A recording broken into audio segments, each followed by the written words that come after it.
As apex student body of Arunachal Pradesh, आपसे हम ये जानना चाहिए क्योंकि कुछ दिन पहले ही आपने कहा था रिगार्डिंग जो PLA आर्मी जिन्होंने हमारे 5 यूथ को जो अगवा किया उसको लेकर जो न्यूज़ चल रहा था, तो उसी चलते अभी इसी बीच में अभी चाइनीज़ गवर्नमेंट की तरफ से एक स्टेटमेंट आया है कि जो अरुणाचल प्रदेश को वो as a south Tibet region से उन्हें गिनती करते हैं, काउंट करते हैं, उस पर आप का क्या स्टैंड रहेगा, उनको उस पर क्या कहना है? सबसे पहले जो चाइनीज़ गवर्नमेंट का जो कहना है, सबसे पहले मैं कहना चाहता हूँ हम लोग को उसका रिकॉग्नाइजेशन का कोई ज़रूरत नहीं है। उसने बोला है कि हम लोग अरुणाचल को कभी रिकॉग्नाइज नहीं करता है, बट हम लोग ये कहता है कि आपका रिकॉग्नाइजेशन का हमें ज़रूरी नहीं है, number 1 point. And India Arunachal जो है वो हमेशा इंडिया का इंटीग्रेटेड एक पार्ट रहा और हमेशा रहेगा। और हम लोग हमेशा प्राउडली बोलता है भारत माता की जय,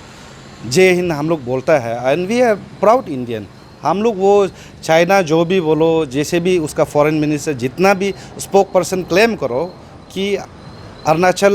उसका है, हम लोग कभी मानता भी नहीं है। और उसने कहा कि इंडिया का अरुणाचल इंडिया का पार्ट है, वो लोग रिकॉग्नाइज नहीं करता है, और हम लोग को ये रिकॉग्नाइजेशन का उसका ज़रूरी भी नहीं है। हम जानता है हमारा जब से हम जन्म हुआ है हम इंडियन रहा है और इंडियन ही रहेगा। सवाल ये भी रहेगा क्योंकि अभी पूरे 4 दिन हो गए जो हमारे 5 यूथ को जो अगवा किया गया है वहाँ के चाइनीज़ आर्मी की तरफ से, तो कुछ अपडेट अभी करंट अपडेट कुछ आपसू की तरफ से हमें मिल पाए जो लोग को पता लगे कि अभी करंट अपडेट, और आप लोग क्या इनिशिएटिव लेने वाले हो कुछ? एंड रिगार्डिंग जो 5 को जो किडनैपिंग जो अब्डक्शन जो किया है उसका रिगार्डिंग में हाल ही में कल मीटिंग बैठा है हमारा प्रेसिडेंट आपसू का चेयरमैनशिप में, और हम लोग प्रेसिडेंट आपसू ने लीड करके कल हमारा जो वहाँ का जो लोकल जो विधायक है जो या मंत्री है नालो सर से भी मिला, हमारा ये यहाँ का जो लोकल MP है MP साहब से भी, तपिर गाँव लोग से भी मिला। और हम लोग का जो कंटेक्ट है जितना भी यहाँ का होम डिपार्टमेंट,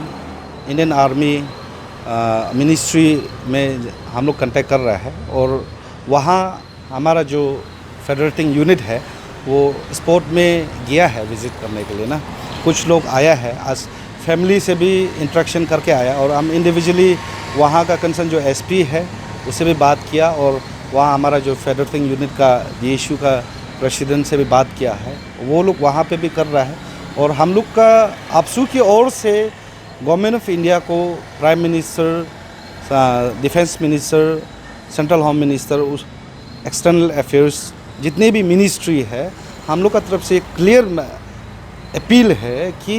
हमारा जो 5 भाई को जो चाइनीज़ आर्मी ने लिया, जो PLA से उठाया, वो जहाँ से वो उठा के ले गया वो एक India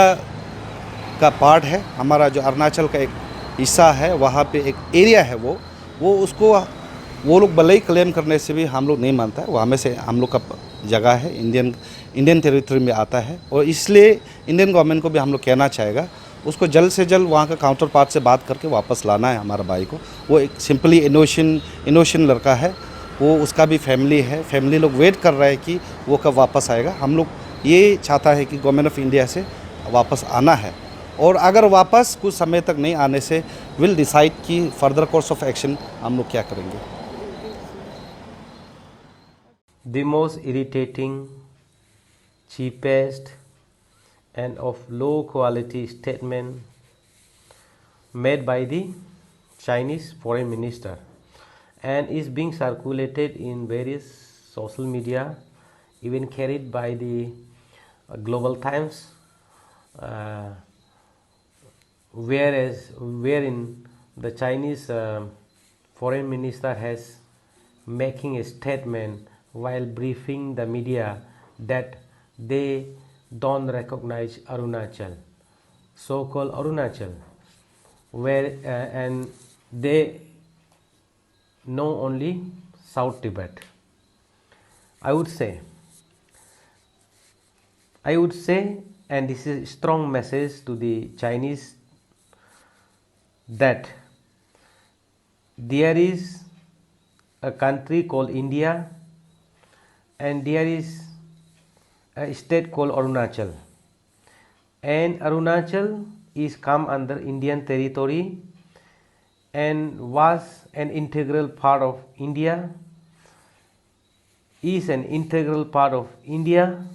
and will be remain under Indian territory. So Chinese should stop making such rubbish, unacceptable, inappropriate, nonsense